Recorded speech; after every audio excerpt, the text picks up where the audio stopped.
In anything you are doing in life, you should try to follow Huno road. Listen, take it or you leave it. Forget about those saga group. They has nothing to offer. In this struggle, listen, during the time of Mazen Namdekano, this man you are seeing on my screen now, Dr. David Masanga, a Kenyan man, interviewed him. As far as I know, this man is very, very popular. He's well known. During the time President of Kenya, President of Finland visited Kenya recently, there is a question this man asked Finland president about Mazi Simon Ekpa. You understand? I thank God, maybe because of that, our DPM Dr. Ngozi Orabueze was interviewed by this man they called Dr. David Masanga. I don't just want to talk too much, but in this struggle, we need more interviews. Ngozi Orabueze has about 3 interviews that I know since she become the DPM of this USB government. All those saga group people, have you seen any of them in any interview? You can't see them because they are not here to give you Biafra. They are here for power and money. So let me just stop here to hear the interview between Dr. Ngozi Orabueze and Dr. David Masanga of Kenya. So please, as you're watching this video, don't forget to share, like the video and comment, and also subscribe to this channel if this is your first time coming across this channel, and also turn on your notification button in case of any interesting video like the video you're about to watch now. Watch the video. Thank you and God bless you. Dr. Masanga, for this wonderful session, and I want to use this opportunity to thank all the listeners to this beautiful program.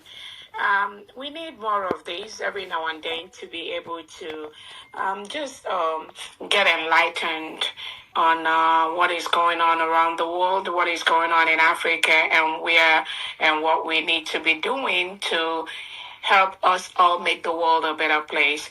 Again, my name is Dr. Ngozi Orabueze. I'm the Chief of Staff, Deputy Prime Minister to the newly declared United States of Biafra that exited from Nigeria on November the 29th, 2024. First, let me thank you, Dr. Masanga, for taking out your time from your busy schedule to be able to impact this knowledge to the listeners and to the world. It is a good thing to some of us listeners. Again, back on the topic on the Commonwealth, the relevance and all that, I think you kind of gave a good summary of what and where we need to be, what is going on. And the question is, has these Commonwealth, what impact has they made to make the world a better place? That is a question. What have they made? And I think I totally agree with the last speaker. These things start from us, from our communities, from our wards, from our territories, from our counties, and from our different states. As you all know, the United States of Biafra has 40 states. We have 15 counties in a state. We have the wards and we have the other communities and all that, the districts. The help we need is in us. The help we need starts from us. Nobody can do that for us. Our orientation, the way we see things, our perspectives, our plans, our priorities needs to be reset. Because we cannot get or make the world a better place or get the best for our community when we play second fiddle wherever we go. Even in our own countries, when we used to be in Nigeria, the Biafrans play a second fiddle in almost everything we do. After the end of the war between Biafra and Nigeria, between 1967 and 1970, nothing has changed till date as we speak. But you still see some Biafrans that partner and collude with the Nigerian state to unleash this mayhem, these killings, these deaths, this terrorist act against their own people. They are the politicians, just like the last speaker has said, that get bribed along the way. They see money and they sell their conscience. So if they sell their conscience among their fellow Africans, why can't they sell it outside? So the changes we need must start with us. Just like the United States of Biafra have declared their independence and have exited Nigeria, and now putting measures in place to make sure that we defend our land and remove all the foreign invaders from the United States of Biafra. It must be a collective push by the whole Biafrans, and that is exactly what we are doing right now. The change will not come from abroad. It's not going to come from heaven. It must come from within us. Being able to set our priorities right. Being able to establish a country where our children and our grandchildren are going to be happy, live peacefully, without mingling, without reintegrating with non-terrorists, rehabilitated and reintegrated, just like you have in the Nigerian state, where almost all the communities in the northern part of Nigeria has been taken over by the terrorists. So it starts with us. And some of the communities, some of the leaders I've talked to abroad, some of them do not even have a clue what is going on in some of our African countries. Some of them have no clue. So we must be resistant. We must persevere. We must be able to bring our stories, not just bringing the story right, but take the appropriate actions to ensure that equity, justice exists, not just for people outside, but also for us that are Africans and in our communities and in our nations. That is what we have to do. The Commonwealth, when I give people an example, I said, look at what happened between Ukraine and Russia. The war that was there. The United Nations was there. They were member nations. What happened? Did they intervene? No. Did they intervene at the right time? No. Did they intervene maybe afterwards? Yes. But how many thousands of innocent people died before that intervention? How many thousands of people were murdered on both sides before that intervention? So if a body like United Nations cannot do anything to stop the thousands of killings of innocent people, then what can Commonwealth do? What can they do? Especially in a system where you have some countries bribe their way all through to the top leadership positions in these organizations. They bribe their way. For example, in the United Nations, after the extraordinary rendition of the Biafran leader, Mazi Nnamdi Kanu, from Kenya to Nigeria, a committee was set up by the United Nations to look into that case. And at the conclusion of the investigation, everything, the United Nations, they told Nigeria to leave Nnamdi Kanu and compensate him. Did they do that? No. Till today, they are still trying in Nnamdi Kanu in Nigerian court. So where's the justice? So being a member of the United Nations, has it solved any problem? No. So it's just so much going on, and I'm very, very happy you brought this up. Both the African Union, the Commonwealth, the United Nations. Some of this, when you look at the precedents and what some of these organizations really do, then you begin to ask yourself, what is their whole essence? At the end of the day, most of them, they're not there to blame anyone. They're not there to say whether this country is right or that country is wrong. No. But there are key elements playing in the background to ensure that some people continue to remain marginalized, continue to remain oppressed, continue to suffer the innocent one, and in favor of those that can bribe their way. But I think it will be a collective effort when we stand together and be able to say, you know what, these injustices must stop. Even if when one fails in one organization, in one setup, in one court, we must continue to escalate it until our voice is heard. But more importantly is what we do in our individual nations, in our homes, to ensure that we set up standards that will make our countries and our nation the best anywhere, comparable to anywhere in the world.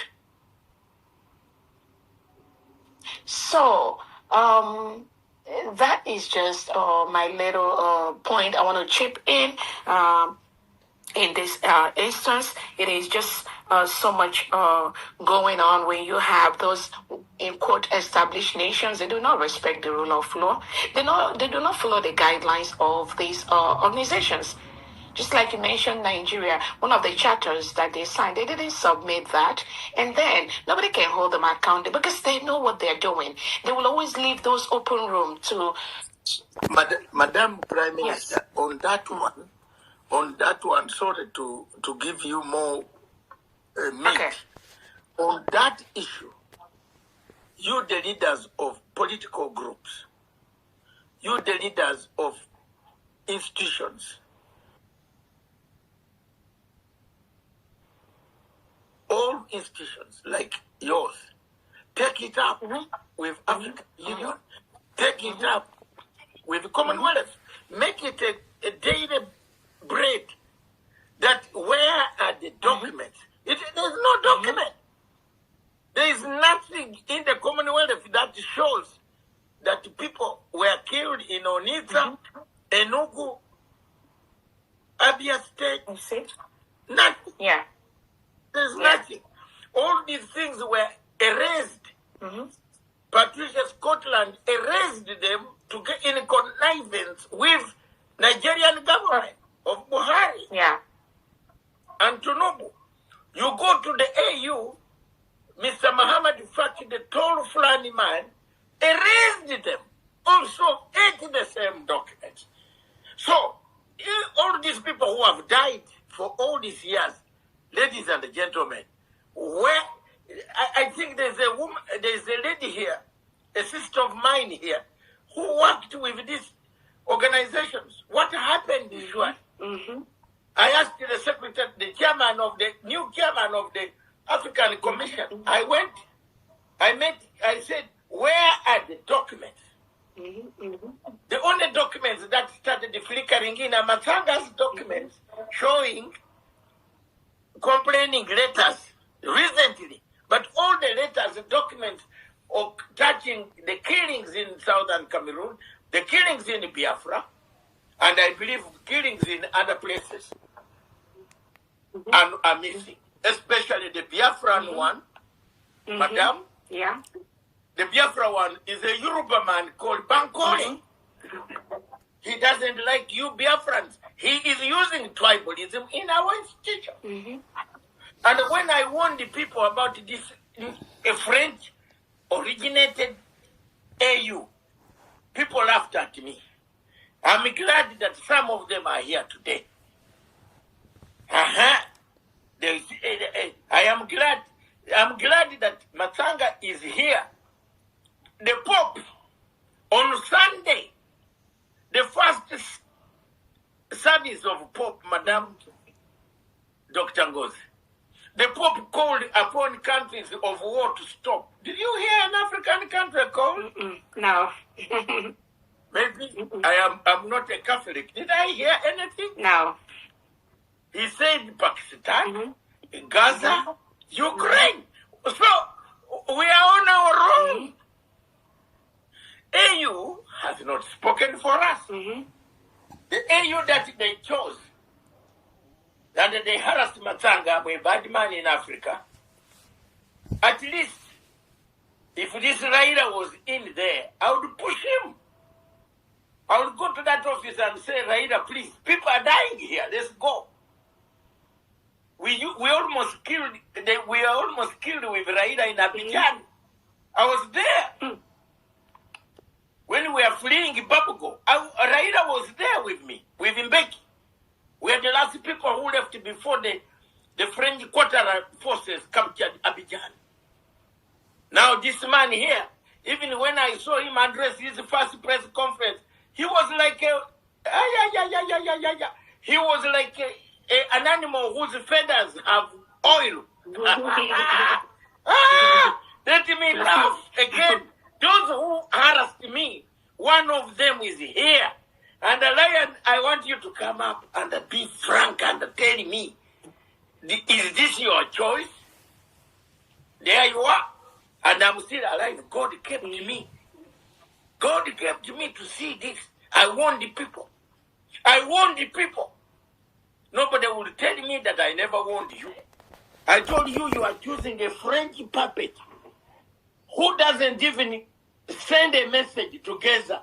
There is a man, a stupid crank called Gaza in Zimbabwe, who is wearing a uniform, coming on TV, threatening everybody. Hey, you, why can't you declare him a negative element?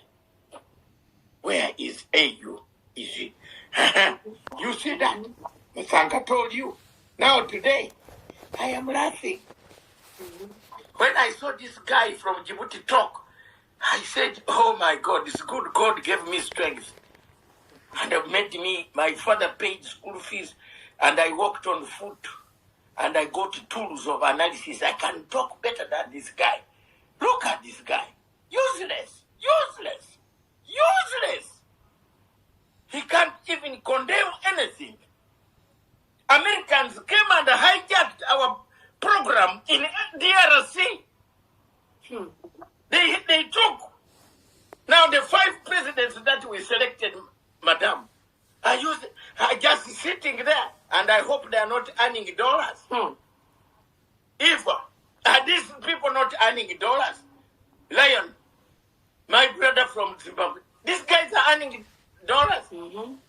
America just came and said, sign here, sign, money, oil, we shall give you troops. So who troops are going to kill whom? Are troops killing trees?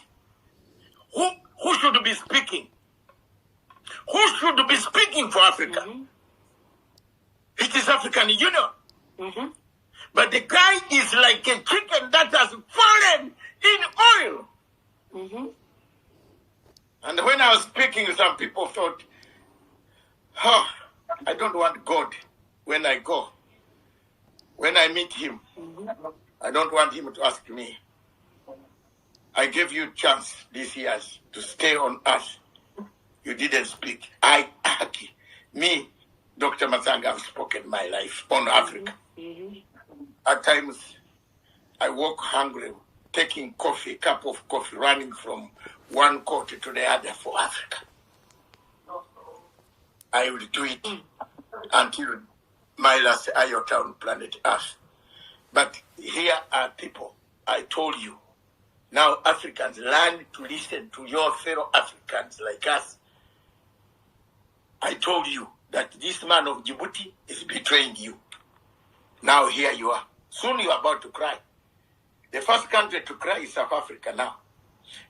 White people are going, and nobody is making a statement. They are going back. That's very good. For me, Matsanga, I've made my statement. I said reverse recolonization. Very good. You came here, you lied to us of a Bible, you lied to us of this. Thank you, you gave us some English which we speak now.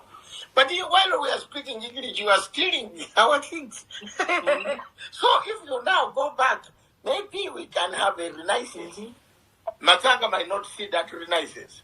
But the younger generation on this platform that Matsanga is preaching to will pick up. Please, I want you to listen for our leader Mazen Nnamdi Kanu. Just a few seconds voice note of Mazen Nnamdi Kanu. Then from this voice note, I will tell you one or two things. Let's go. If nobody is chasing you to arrest you, that means you're not a freedom fighter. If nobody is trying to stop what you're doing, that means that what you're doing is not effective. If nobody is chasing you to arrest you, that means you're not a freedom fighter. If nobody is trying to stop what you're doing, that means that what you're doing is not effective. So, I don't know what this message of our leader Mazen Nnamdi Kanu is telling you. But for me, this message is supposed to tell you, because for me, I already understand that our DPM, Dr. Ngozi Orabueze, is doing the right thing. As you hear our leader, he said, if nobody is chasing you to arrest you, that means you are not a freedom fighter. If nobody is trying to stop what you're doing, that means what you're doing is not effective. You can monitor what is going on. All the attention of the enemies, all the attention of saga groups, all the attention of both Nigeria and abroad are on this woman. Many of them has planned to arrest this woman until the game cast. Many of them are calling this woman all sorts of names to make sure, doing all sorts of things to make sure they stop this woman. But no way. This message, let it ring into your ear. Dr. Ngozi Orabueze is the right person. I would have tell you here that you should retract your step before it is too late. You understand? Come back before it is too late. Because Dr. Ngozi Orabueze is doing the right thing. If she's not doing the right thing, they wouldn't have been chasing her quickly. They wouldn't have been trying to stop her by all means. They wouldn't have been trying to deceive Biafrans to let everybody know that Dr. Ngozi Orabueze is Fulani, even though we know that Dr. Ngozi Orabueze is an Igbo woman. I don't know why some of us don't want to get sense. Even though you are waiting for God to tell you that Ngozi Orabueze is the right person, why not you use this few seconds of voice note of our leader Mazen Nnamdi Kanu to reason? Why is so much daft? So I will leave you here. Don't forget to subscribe to this channel. And also turn on your notification button in case of any interesting video, like the video you just watched, and you'll be notified. Like and share this video for other Biafrans to see the video as well.